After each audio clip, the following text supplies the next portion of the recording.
നമ്മൾ ഇതിന്റെ ഗൗരവപൂർണമായ വിഷയങ്ങളിലേക്ക് വന്നാൽ പല ഫ്ലക്സ് ബോർഡുകളും കൊണ്ട് വിഴിഞ്ഞം പദ്ധതി യാഥാർത്ഥ്യമാക്കിയ പ്രധാനമന്ത്രി നരേന്ദ്രമോദിക്ക് അഭിവാദ്യങ്ങൾ എന്ന പേരിൽ നിങ്ങളുടെ പാർട്ടിയുടെ നോക്കൂ, ഇവിടെ മുഖ്യമന്ത്രി ഇന്ന് ആ വേദിയിൽ അധ്യക്ഷ പ്രസംഗത്തിൽ കണക്ക് നിരത്തി സംസാരിച്ചു.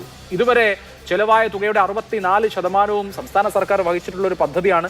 കേന്ദ്ര സർക്കാർ ഒരു രൂപ പോലും ചെലവാക്കിയിട്ടില്ല. കേന്ദ്ര സർക്കാർ VGF ഫണ്ട് തന്നതേ ഉള്ളൂ. ഈ VGF തന്നെ തിരിച്ചടക്കേണ്ട വായ്പയാണ്. കാപെക്സ് വായ്പയും ഇതുപോലെ തിരിച്ചടക്കേണ്ട, പലിശ സഹിതം തിരിച്ചടക്കേണ്ട വായ്പയാണ്. അതിനപ്പുറത്ത് മൂലധന നിക്ഷേപം ഈ തുറമുഖത്തിന്റെ കാര്യത്തിൽ കേന്ദ്ര സർക്കാരിനില്ല. പക്ഷേ നോക്കൂ, കേരളം എന്ന സംസ്ഥാനം ഇന്ത്യ ചരിത്രത്തിൽ ഒരു പോർട്ട് പദ്ധതിയിൽ ഒരു സംസ്ഥാനം മുടക്കുന്ന ഏറ്റവും വലിയ മുതൽ മുടക്ക്, ഏറ്റവും വലിയ മൂലധന നിക്ഷേപം നടത്തിയിട്ടുണ്ട് ഈ പോർട്ടിൽ. അതുകൊണ്ട് എങ്ങനെയെങ്കിലും ഒക്കെ ക്രെഡിറ്റ് എടുക്കുക എന്ന സമീപനം ഇവിടെ ശരിയാകുമോ? മലയാളികൾ കണക്കറിയുന്നവരല്ലേ? അഭിലാഷ്, 2-3 ദിവസം കൊണ്ടുള്ള ചർച്ചയിൽ ഇപ്പോൾ ഇന്നലെ അനിൽകുമാർ പങ്കെടുത്ത ചർച്ചയിൽ തന്നെ, CPM നേതാവ് പങ്കെടുത്ത ചർച്ചയിൽ തന്നെ പറയുന്നുണ്ട്, കേന്ദ്രം വയബിലിറ്റി ഗ്യാപ്പ് ഫണ്ട് ഒന്നും അത് തിരിച്ചടയ്ക്കണമെന്ന്. റഹീം ഇപ്പോൾ 71 പോർട്ടിൻ്റെ കാര്യം പറഞ്ഞല്ലോ. റഹീമെ, എൻ്റെ കയ്യിൽ വിഴിഞ്ഞം port revenue sharing agreement between centre and Kerala സമ്മറിയിൽ പറഞ്ഞിട്ടുണ്ട്. ഞാൻ ഒറ്റ ലൈൻ വായിക്കാം.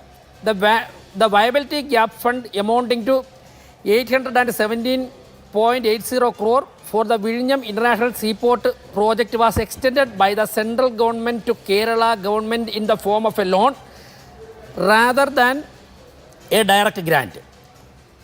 This decision stemmed primarily from the central government's classification of the Vizhinjam project as a public-private partnership, a model they differentiated from fully government-owned port projects such as Tuticorin, where VGF was provided as a grant. അതായത് PPP മോഡലിൽ ഇന്ത്യയിൽ തുടങ്ങുന്ന ഒരു പദ്ധതി, private party ലാഭമെടുക്കുന്ന ഒരു പദ്ധതിക്ക് മറ്റുള്ള പദ്ധതികളിൽ നിന്ന്, അതായത് പൊതുമേഖലാ സ്ഥാപനങ്ങളുടെ ഉടമസ്ഥയിൽ തുടങ്ങുന്ന പദ്ധതികളിൽ നിന്നും വ്യത്യസ്തമായിക്കൊണ്ട് VGF കൊടുത്തു.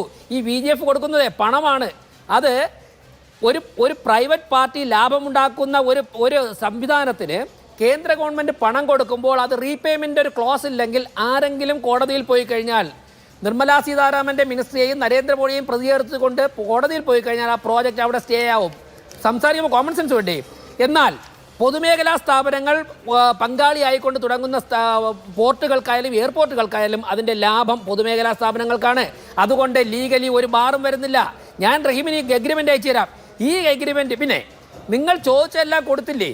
കേന്ദ്ര ഗവൺമെൻറ്റിനോട് ഞങ്ങൾ ഇന്ന കാര്യം ചോദിച്ചു, അത് തന്നില്ല. നിങ്ങൾ പറഞ്ഞോ 1, 2, 3 എന്ന് പറഞ്ഞോ?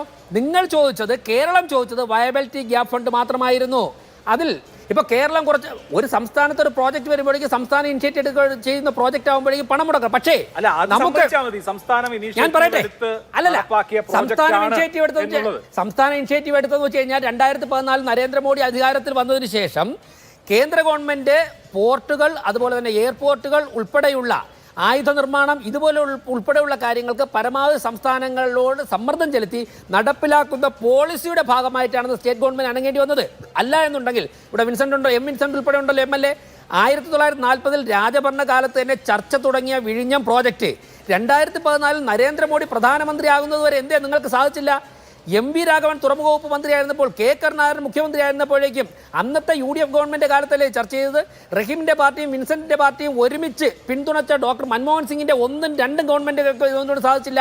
ആ സമയത്ത് നിങ്ങൾ ദുബായ് പോർട്ടിൻ്റെയും കൊളംബോ പോർട്ടിൻ്റെയും സമ്മർദ്ദത്തിലായിരുന്നു. നിങ്ങൾക്ക് പൊളിറ്റിക്കൽ വിൽ പവറോടുകൂടി സാങ്ഷൻ കൊടുക്കാൻ സാധിച്ചില്ല. 2014 നരേന്ദ്രമോദി അധികാരത്തിൽ വന്നതിന് ശേഷമല്ലേ ഇതിൻ്റെ ഏതെങ്കിലും ഒരു കടലാസ് അണങ്ങിയത്? സംസ്ഥാനം ചോദിച്ച VGF ഉൾപ്പെടെ നിങ്ങൾ ചോദിച്ച ഏതെങ്കിലും ഒരു കാര്യം കേന്ദ്ര ഗവൺമെന്റ് ചെയ്യാതിരുന്നിട്ടുണ്ടോ?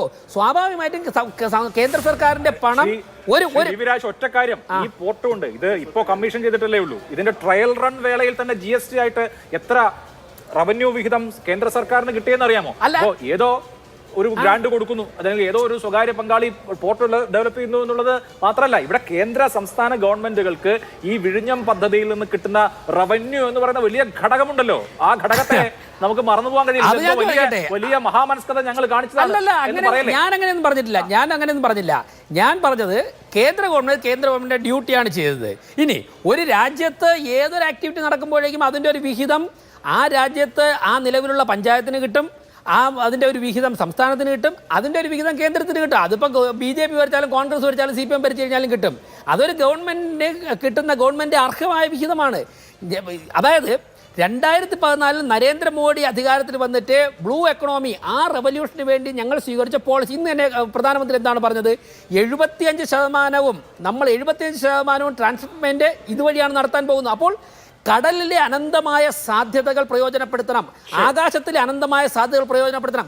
അതിനുള്ള ടെക്നിക്കാലിറ്റീസ് എല്ലാം തന്നെ മറികടക്കണം. അതിന് ഏതെങ്കിലും സംസ്ഥാന സർക്കാർ തയ്യാറായി വരുമ്പോൾ ആ സംസ്ഥാന സർക്കാരിന് പണം അനുവദിക്കണമെങ്കിൽ പണം അനുവദിക്കണം. ഞാൻ കംപ്ലീറ്റ് ചെയ്യട്ടെ. പണം അനുവദിക്കണം. അതിന് മറ്റൊരു നൂലാമാലകളും തടസ്സമാകരുത് എന്നുള്ള നരേന്ദ്രമോദി ഗവൺമെന്റ് പോളിസിയാണ് വിഴിഞ്ഞം പ്രോജക്റ്റിന് ചിറക് വയ്ക്കുവാൻ ഇടയായത്. ഇനി റഹീമിനെ സമാനപ്പെടുത്തിക്കോട്ടെ. അതായത് റഹീം എം പി ആണല്ലോ, ഞാൻ എം പി ഒന്നും ആയിട്ടില്ല.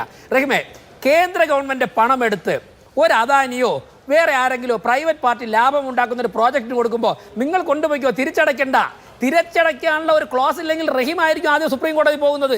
BGF-ന്റെ പേരിൽ അദാനിക്ക് പണം 817 കോടി കൊടുക്കുന്നത്. റഹീം എടുത്ത 70 പോർട്ടുകൾ. റഹീം, ആ പോർട്ടിൽ എവിടെയാ PPP? പ്രൈവറ്റ് പാർട്ടിക്ക് എവിടെയാ ലാഭം കിട്ടുന്നത്? അത് പൊതുമേഖലാ സ്ഥാപനങ്ങളാ തൂത്തുക്കുടിയെ കൊടുത്തിരിക്കുന്നത്. തെറ്റിദ്ധരിപ്പിക്കില്ലേ ആൾക്കാരെ?